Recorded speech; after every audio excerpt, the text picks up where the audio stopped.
લવ અફેરની વધુ એક ચોંકાવનારી ઘટના સામે આવી છે। યુવકની હત્યા કરી લાશ ડ્રમમાં છુપાવી દેવામાં આવી। 1 મહિના બાદ વસઈના નાળામાંથી મળી આવી છે લાશ। પ્રેમિકા અને પતિએ રચ્યું હતું આ મોતનું ષડયંત્ર। મુન્દ્રા પોલીસની તપાસમાં ચોંકાવનારા ખુલાસા થયા છે। મહારાષ્ટ્રના ઠાણે જિલ્લાની મર્ડર મિસ્ટ્રી સોલ્વ થઈ ગઈ છે, કારણ કે ડ્રમમાં પૂરી દેવામાં આવ્યો હતો। પતિને અને પ્રેમિકા સાથે મળીને આ સમગ્ર વારદાતને અંજામ આપવામાં આવ્યો હતો।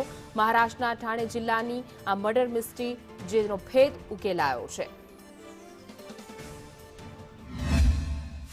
इसका जो लास्ट लोकेशन है वो वसई इलाके में दिखा रहा था। तो उन्होंने देखा कि उनकी जो प्रियसी है मेहजबीन, उसका भी लास्ट लोकेशन वसई इलाके में दिखा रहा है। तो उन्होंने मेहजबीन को पुलिस थाने में इंटरोगेशन के लिए लेके आए। तो उससे इंटरोगेशन किया तो उसने पहले कुछ बताने से इनकार किया, लेकिन अच्छे से इंटरोगेशन करने के बाद उसने ये पुलिस को कन्फेस किया कि उसका जो हस्बैंड है हसन और उसका भाई तारिक और उसके भाई का जो दोस्त है मुज्जुम पठान, उन्होंने फिरौती मांगने की से उसको वसई में बुलाया और उसका मर्डर किया है। उसकी बॉडी का जो है वो ड्रम में डाल के वाल्यू पुलिस स्टेशन जो है उसमें एक नाला था, उसमें इसका डिस्पोजल किया है।